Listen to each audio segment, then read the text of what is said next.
start from, given the fact of God's existence, what has he disclosed about reality, if he has anything, which may speak about angels? And in fact, he has in the Gospel, in the Quran, and other places. So angels' existence is epistemologically certain, given God's reliability as a maximally great being who gives omniscient and true information. But if we start from our individual consciousness, like you're doing, it doesn't get us very far. We kind of walk 2 little steps, and then all of these dimensions, all this metaphysical reality, is like pulling ourselves up by our bootstraps. You can't get there because we're starting from the wrong place. If we start from somewhere else, we'll get to that destination. Here's where I think we agree. I think I'm coming from a phenomenological position. Yeah, and exactly. Heidegger, that kind of thing, Husserl, I think, that you start with what you can be certain of and you work outward because you understand that you will deceive yourself, and you pursue self-consistency as best you can. And then hopefully it leads you to more complicated conclusions and axioms that you can have some faith in, such as your faith or another faith and belief in various disciplines, scientific and whatever. But I come at it phenomenologically. You're coming at it from what I can only describe as an article of faith. You're starting with an article of faith, and that's fine. It doesn't mean it's wrong. I don't think it's an article of faith. Methodologically, no. I'm not framing this. No, for me, it's not an article of faith. It is a fundamental fact, a reality of existence. God's existence is the a priori reality from which all other lesser realities are created. And I also think I would challenge your phenomenology there, because the existence of I, of the self, has been challenged all over the place by modern neuroscience, psychology, which even questions the existence of an I, a subjective I, that exists through time. So even your certainty now, your Cartesian certainty, has broken down in the light of very hostile critiques from postmodern deconstructionalism and something like that. But the belief in the reality of God as the uncaused cause, the fundamental fact of existence, remains intact, because we're not starting from our own fractured, questionable self. We're starting from the metaphysical absolute, and from that, acknowledging that fact, then we can learn things about unseen realms. We can learn about the existence of angels, which has been the trigger for our conversation. Do angels exist? How do we know angels exist? I know they exist because the maximally great being, who is called God, who is perfect and has all knowledge, has told us about this unseen realm, along with the Day of Judgment, the existence of demons, historical figures that I've never encountered before, a whole range of information which this being has accurately and infallibly communicated to us as a species. So I don't start from my own fractured, questioned self, which may not even exist according to many Western thinkers. I start from the unchanging, perfect ground of our being, also known as God. I think it's a great place to be, to have faith in God, rather than faith in a self, which is actually being questioned in the West now. Does it even exist? I think, and that would be, many neuroscientists would say, there is no self anymore. I think faith is essential in any epistemology, and if atheists don't seem to understand that, but there's not a scientist in the world whose core axiom isn't something they have faith in and then they build up. So I'm not trying to knock faith. I think it's a matter of placing your faith at the optimum locus, most strategically and most honestly. Where do you make your statement? What you're saying to me still sounds like you are making an assertion of faith as your core axiom, and that's fine. But you're talking about ontology and I'm talking about methodology. Within an ontological framework, you're correct, because what you're discussing would be the absolute ontological first principle, and everything would follow from that, and your description's correct. I'm investigating the methodology by which we reach that point. And I'm asserting that what you are making is an article of faith, and that may be a good thing, because we've all got to make them. What do you mean by an article of faith? What do you mean by that? An argument from faith. It means that everyone's got to have a first axiom that they're going to believe before they can proceed to a more complex series of inductions and deductions. I'm with you on that. Scientists and so on. Yeah, that's true. The article of faith which you seem to be placing as your core axiom is that the Quran is sacrosanct and accurate on an ontological level. I think the thing I can be most certain of methodologically is that existence is occurring. When you just describe the fact that we queried in the West whether there is an I or whatever, you're correct, that's why I didn't phrase it that way. I didn't say I don't know if I'm an I don't know if I'm a we. My level of certainty, my core axiom is experience is occurring. Maybe I'm dreaming, maybe I'm a multiplicity, but there ain't nothing happening. Something is occurring at a qualia level. So you just said, to interrupt, you said you might be dreaming, but that would undermine your premise that your feelings are this certainty that give you epistemic certainty, and now from that you move out into other things.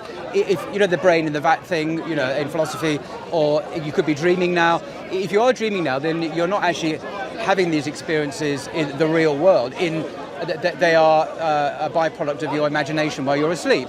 So how can you be certain, given your own point here, for those two objections, that you are having real experiences, objective, and not just the byproduct? You can't. I'm cutting deeper than that. Right. I'm trying to, because it doesn't give you certainty then. Your point's exactly valid. Correct, but you're talking about how accurately can I interpret my experience, and I'm saying I'm cutting deeper than that. All I'm saying is I'm certain I am having experience.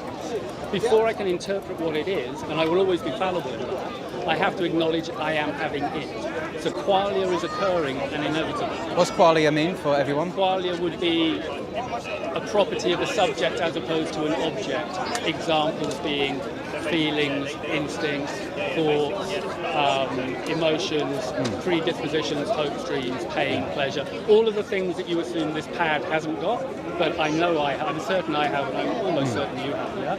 Qualia. In other words, the stuff that counts, the stuff that gives teleology and morality and all the important stuff. If I could just respond, I think the basis of your you mentioned it's not certainty. You have feelings, but you can't be certain that the feelings you're having are not actually the imagination working in a dream state. In other words, you could be dreaming you're having these feelings. So we're experiencing heat from the sun here now.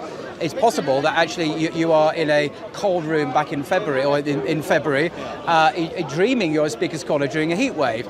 So your feelings in that case are not a reliable guide to what's actually going on. It could just be a fiction that and secondly, the famous experiment of the brain in the vat. So an evil genius is manipulating our brains to make us believe as an illusion, obviously, that we are having various states of experience. So whatever experience you could say could be just triggered by an evil genius who's got our brains in a vat in a laboratory.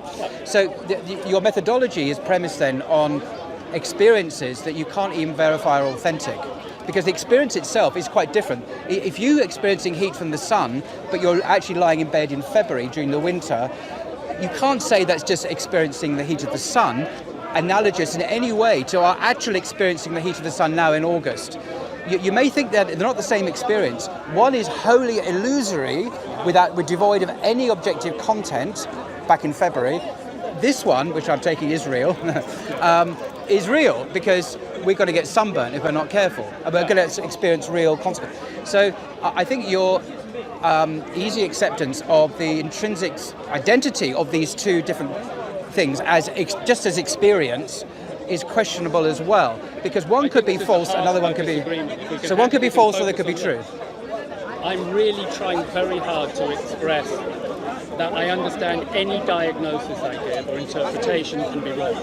I'm not laying that as my core axiom. My core axiom is that experience is occurring. That's all. I'm not. Everything that you've just said, if you were to play the tape back, I believe, were examples of how I might have misdiagnosed my experience. But I can't diagnose it until it's already on the table as a certainty. But how do you know you've misdiagnosed it?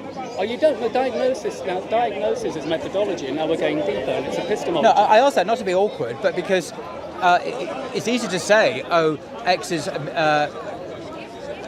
my dream-like experience of the heat of the sun is an illusion, and we can just diagnose that. But it comes back to the question, how do we know we're asleep and we're awake, for example? Very important. And so, maybe you have a solution to this, but it seems to me a tad facile just to say, oh, well, we can diagnose things as illusory, but how do we do that? I'm not sure how you do that. Yeah, hand in hand. How do we do that? You're right, we have to do that, it's essential, and that's a lot of the hard work. But to be aware of what your core axiom is. Now, if your core axiom is a certainty in any given interpretation of your experience, it may be flawed, which is why I think Descartes, although he overstated it, and the mystics, what we're trying to say is experience is occurring, that's all. We're not defining it, we're not interpreting it, we're just like everyone to agree that the unique property of a subject is happening here, and I assume for you as well. That doesn't happen to objects. If we start with that as a thing which is not cognitively certain, because it's pre-intellectual, it's just the immanence of subjective experience is unavoidable. Then the argument is how best to diagnose it. Okay, I mean, I just don't think this kind of experience that you're speaking of is a terribly reliable way, epistemologically, to gain knowledge, because it is vulnerable to critique. And the two examples I give, these are well-known, as you know, well-known examples in philosophy. I'm not saying anything new here. There's a standard critique of Descartes and so on. But in terms of the existence of God, this is you mentioned your definition of faith, and I think I would go with that. So we've got to have first principles that we accept. And I think the religious answer, that the existence of God as an a priori first principle, from which we then understand everything else, is, for me, axiomatic. The existence of God is self-evident. It's hardwired into our natures as a species. Countless academic surveys have shown that the human race, at all times and places, whether it be in secular societies or highly religious societies, children naturally believe in a higher power. They believe in God. The conclusion seems to be that it's part of it is what it is to be human. So that this is part of our nature to believe in God. Atheism is unnatural. It goes against our natures. It goes against the world we see around us, which has all these signs of a transcendent mind having brought this into being. So that's where I would start, with God, and then from that, methodologically, flow all the other issues about the existence of angels, whether or not the Quran is the word of God, how we live good lives, what is the purpose of life gets answered, gets addressed in that thing.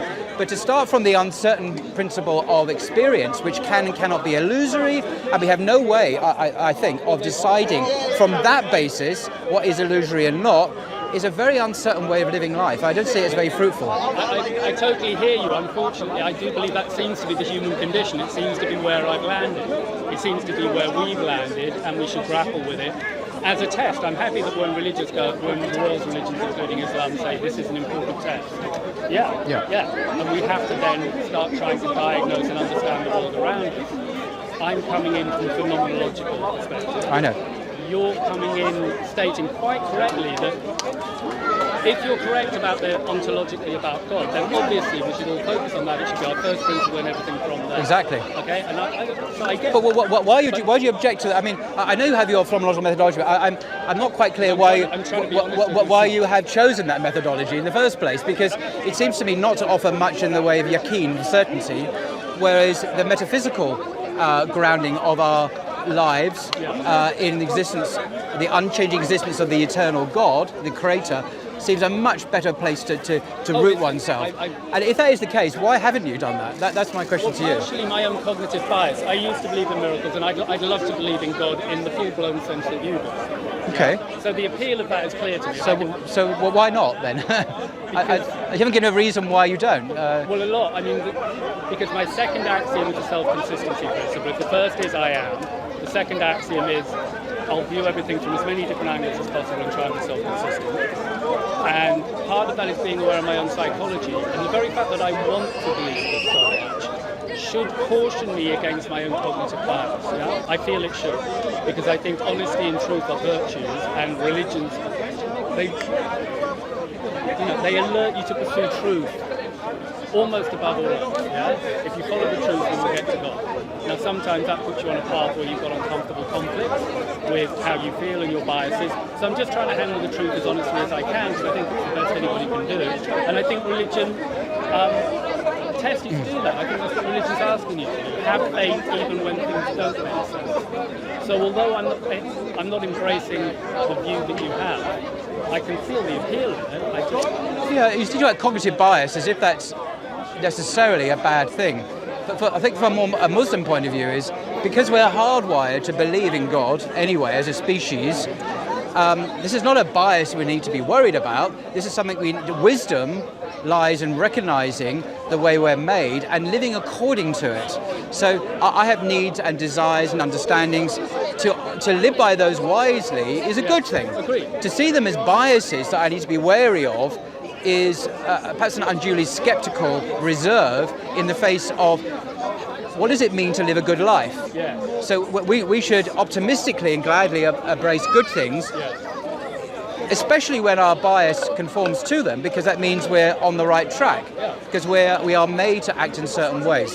So if I get pleasure from doing good things, good works, being kind to people, that's my cognitive bias. I'm not going to woo, and I'm not going to start worrying about that and saying maybe I should course correct and not be good.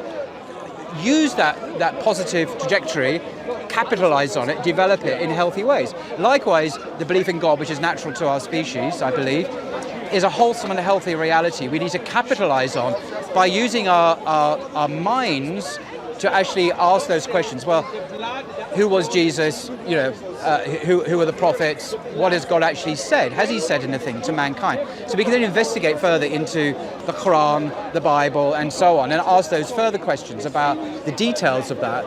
But the fundamental orientation is a healthy one and should be affirmed and gone with, like many other healthy attributes that one may have.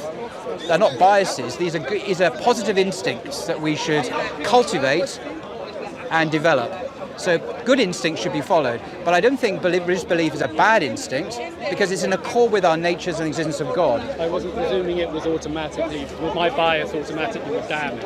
I just think it's wise to be aware of your bias. I didn't want to overstate the bias thing. Yeah? In that sense, that's a very moderate thing to say, but we should be cautious. But I think we shouldn't build in caution to make it an epistemic principle such that it inhibits us from actually moving forward in our lives. I'm not running away from religion because I'm aware of my cognitive bias. That wouldn't be a good enough reason in and of itself. I'm just noticing it in the balance of pros and cons. Right. I'm just factoring in a bit of my own. Okay. I think what I'm liking that we agree, I like to find points of agreement with you as much as possible. You said it's about living well, how you live well. I totally agree with you. I think in all of this, you need to ask yourself, what's the first question being asked? Exactly. And I think the first question that all religion is asking and all human beings will always ask themselves is, how do I live well? How do I make a choice? Is that something we can agree on? That's an intrinsic question. It's maybe the first question to ask. It's certainly one of them. I think Islamically it would be not so much, it would be what does God want of me in this situation? So we accept already the existence of God and revelation and prophets. So then we'd ask, given this situation, what does God want me to do in this situation? So it wouldn't be a more fundamental question of why am I here? Oh, that's important too. But for a healthily functioning religious person, they should be asking what's the will of God in this situation. So they've gone beyond the does God exist phase or who is God phase to saying I trust that God is Ar-Rahman Ar-Rahim, the most compassionate, most merciful. What does he want me to do with this situation, with this elderly woman who's trying to cross the road here? Yeah. What does God want me to do now? Yeah. And asking that question is the point now, not whether or not God exists. That is something we've already agreed upon. Well, it's not we, I mean, people generally already accept that anyway. So the question is, what does this God want me to do? So your question is. People agree on it is not accurate. Well, I think 99% of humankind have always agreed on that. Absolutely. Really? Oh yeah.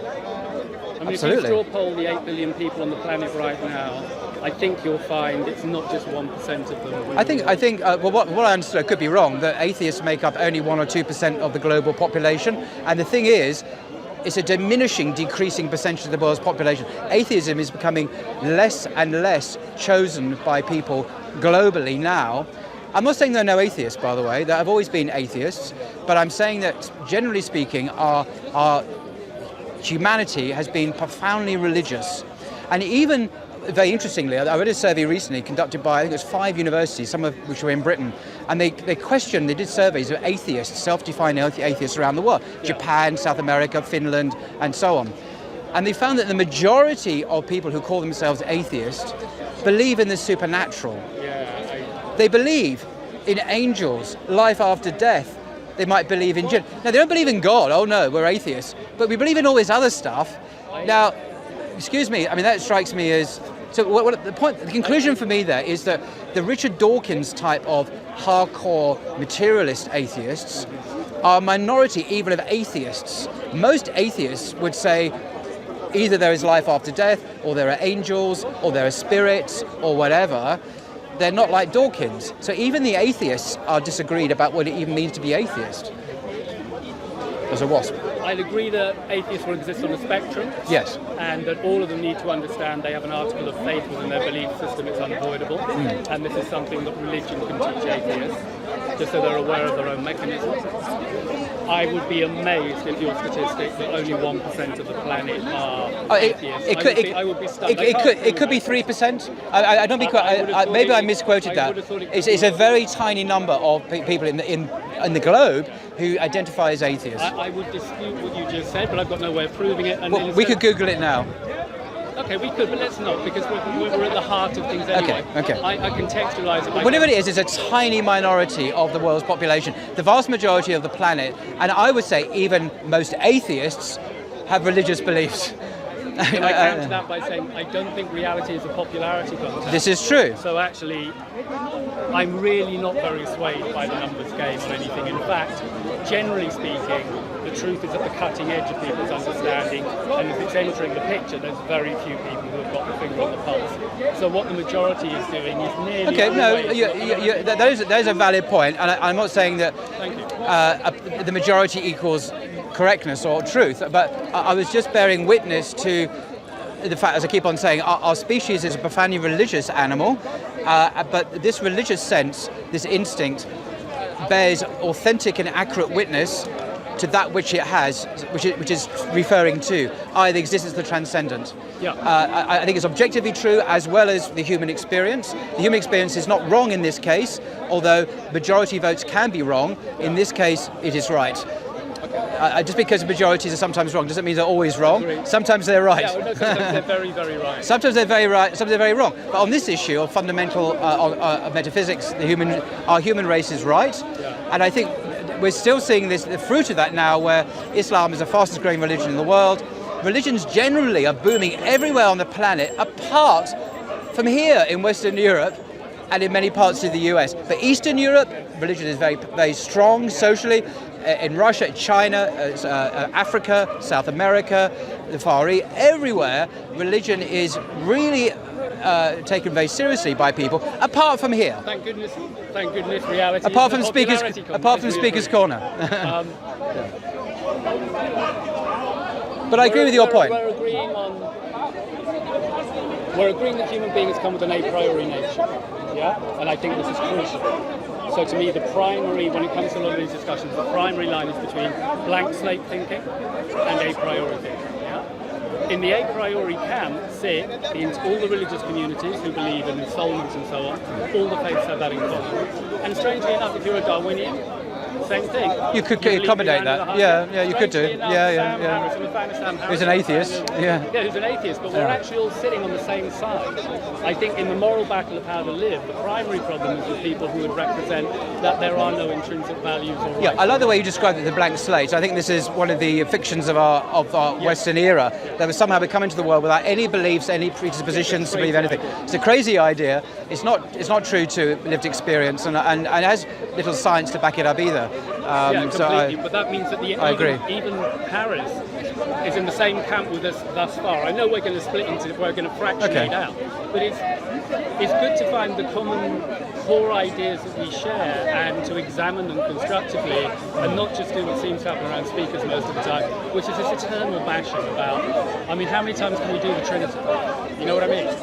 Quite a lot, it seems. It's such a shame. Actually, I'd appreciate your view on the Trinity, just for a second. It seems to me that in Islam, you believe that God is extrinsic to creation, I think. So he creates the universe from outside. And therefore, when you hear about the Trinity, to you it seems crazy that something infinite has suddenly truncated itself into something small and finite. It doesn't make sense. And I can understand why. In the Christian tradition and the Kabbalistic tradition and others, we come from a Spinoza type view. We come from the view that God is intrinsic. Yeah? Now, if God is intrinsic, obviously God is in Jesus because God is everywhere. So to us, it's not so mentally jarring. It's illogical from your framework if God is extrinsic. But you don't seem to appreciate how natural and non-contradictory it is from a framework where we believe God is intrinsic. Now, I don't know who's right about intrinsic or extrinsic, but isn't that the level to have the debate at? Because that's what's underpinning the problem. Instead of this eternal thing, And I think it's rather disingenuous when people make out they can't wrap their head around the idea of the Trinity. I don't happen to believe in the Trinity. I think the Muslims are correct in their critique of the Trinity and original sin. But I can mentally wrap my head around the possibility of it. And when I hear people talking about it's outrageously illogical, I don't think they're being very honest. You know what I mean? Yeah, I think there are many reasons why the Trinity idea is questionable. My own preferred method, which is not necessarily the Islamic method at all, it's just my own personal view, is that responsible mainstream historical scholarship has, I think, come to the conclusion that it's highly unlikely that Jesus thought he was God.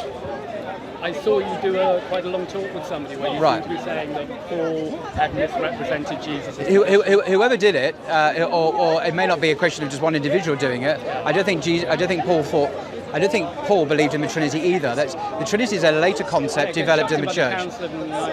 So it's anachronistic to attribute it to any first century writer.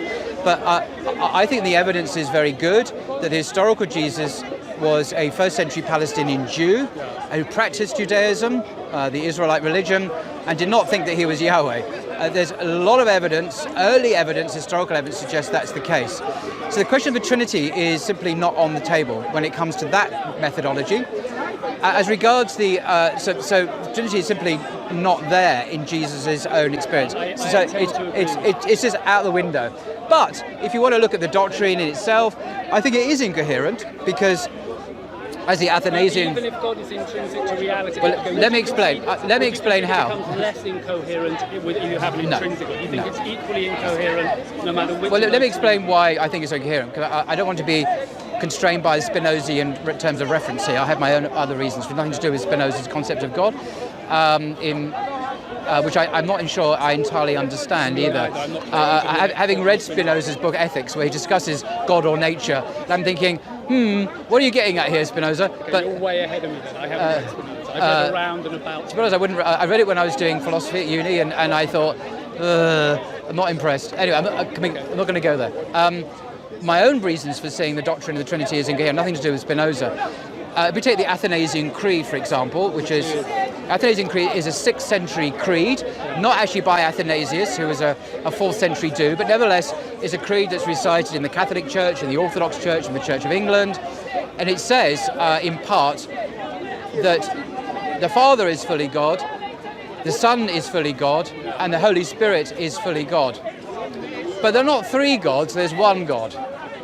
Now, simply saying that they're not three gods but one God doesn't really satisfy me when you've already stated that the Father is fully God and the Son is fully God and the Holy Spirit is fully God. And they're not the same, they're distinct beings. This is what I would call tritheism. Now, it's not that I don't have a Spinozian understanding of metaphysics. It's a simple common sense that three is not one and one is not three in that definition of the Trinity. You can't have three fully gods and be a monotheist. And I think Jesus was, as a good Jew, was a monotheist. If you take it that literally, and I don't believe in the Trinity. Okay? No, I know. So I'm not here to wave the flag for the Trinity. I'm not sure why we're talking about it, to be honest. If you don't believe it, I don't believe it. Because the conversation we're having now is something else I have a far more interesting to construct it. Okay. And it's a shame that so much clickbait is hammering this. It seems to me that a lot of them, the baseline conservative Muslims are looking for the weakest arguments in Christianity, they find the Trinity, and they hammer that one point. And I'm not surprised. No, I agree with that. I think that's not a great way to do. It's not a great way to do dawah, and I'm as guilty as anyone because, you're out to destroy your enemy, and then you talk about Islam. That's not dawah. Dawah is about calling people to the truth of Islam, not about destroying the enemy. But by finding arguments to undermine their faith. You can. You can argue that Jesus is not God based on the Quran, of course, but the kind of way it's done, without regard to the whole person and to attacking this kind of adversarial, aggressive discourse, I think is not really dawah. It's ego-driven. There are some good people here, though. No, I'm not in any way saying I'm better than anyone else, because I've done it as well over the years. You're really good because you're aware of it and that. And I respect you, and I hear you're respected by quite a few people here who I respect. Alhamdulillah. So you're much better to talk to. There are other people here I won't know. All I'm saying is that I've made lots of mistakes, and I'm not in any way better than anyone else. But For me, the royal road to getting the truth about the Trinity and Jesus is, because of my interest in this academically, it is history. And there is a ton of evidence to suggest that Jesus didn't think he was divine at all. It happens that the Quran confirms that, and I expect it would do because the Quran is from God, but that's where I come from, and it's confirmed by revelation as well. So I have that kind of two-pronged approach to the subject. Where I come from on this is I assume that Jesus was just a man anyway. Right. To me, because I'm a bit of a romantic or something, where I'm thinking, okay, to me that enhances the power. Okay? To me, Superman is not an impressive character. No, indeed, yeah. Because Superman has no fear. Superman isn't even brave. He has no fear because he's indestructible. Exactly. I think this is a very good point. It's a very good point. Christianity is that the guy is very, very vulnerable and very human. Yeah. And I look at that and then I say, Jesus to me exemplifies the best that human nature can do in the life he lives. He's the most exemplary example I know of. And in that respect, in that regard, I call myself a Christian. And I suspect that Christians are instinctively reacting to him at that level. And then the intellectual architecture surrounding it after sometimes is on point and sometimes it's off, because it's all works in progress. But it's a great shame to see two traditions at each other's throats as much as this over what I think is more trivial small print, when we have so much in common. We're not blank slaters. We think it's important to work out how to live a good life. We think all people are equal, I assume, intrinsically at the soul level. At some level, yes. I don't think we're equal. In terms of abilities, no. I think in our access to God's grace and mercy, we're all equal, yes, male and female. Old. But in terms of this world, I think we're very unequal. Some people, I mean, the Quran speaks about this, and God has given some people authority and status and power, and other people's not. And that's part of our differing tests and trials in this life. But I don't think we're equal. I think at the horizontal level, I think we're very unequal. Yeah, I think we're all equal as subjects, and we're all unequal as objects. So we've all got different objective properties, height, strength, intelligence, exactly. So if you look at people from the outside in, clearly they're different. But it's more important to look at them from the inside out, which I think religion does. For Muslims, just the level of the prophets and messengers, they're not our equals. Although they're just human, but they're not. I mean, so the problem having a prophet is will be a jewel, and I'll just be a grain of sand. There is a difference in quality in every sense. But nevertheless, we are equal in the sense of both being human before God and having access to God's mercy and access to the message of revelation. But in every other way, we're not equal. Yeah, sure. But as long as we understand that the divine aspect of our equality is primary and our differences are secondary, as long as you put them in a value hierarchy like that, you're okay. When you start making our differences supersede our fundamental commonalities and our fundamental human worth, that's when you get problems, I think. And we concur on that as well, yeah? More or less. Anyway, maybe... nice chat. No, it was. Thank you very much for your gracious invitation to have a conversation as well. Appreciate it. So what's your name? I forget. Tony. Tony, of course. Tony. I'm Paul. Yeah, no, I've heard. I've heard good things. So there's a young Muslim guy comes in, who's, I've forgotten his name now, because I'm bad with names, who's fantastic, and he was raving about you. He said he learned more from your website than he learned from but that's misleading. What he's saying is misleading. It's not me that he's learning from, it's my guests. Okay, fine. No, I'm not the star. The star of on most of my videos is some of the world's leading experts and scholars on the various subjects I talk to. It's not me, it's them. Okay, so in that sense, he's absolutely right. But it's not because it's me, it's because of the guests. We're absolutely clear. I think he meant it in that spirit. I mean, good. That you're like a Lex Fridman type. I mean, I really do you know Lex Fridman? He does a very good podcast. He's an offspring of sort of Joe Rogan. He's risen in that camp. Oh, what's it called? Lex Fridman. He normally does more science and computing. I know who you mean. Yeah. He always wears a black tie. Yeah. No, I think I know what you mean. In that case, that would be accurate. Yes, that would be true. Well, he does a great show. And yeah. He's got millions of followers, that guy. Yeah, because he's very high quality. I'm not quite at his level, but we're in the same ballpark, if not the same level. Yeah. Anyway, I'm going to dash. Thank you very much. And you too, mate. Thank you.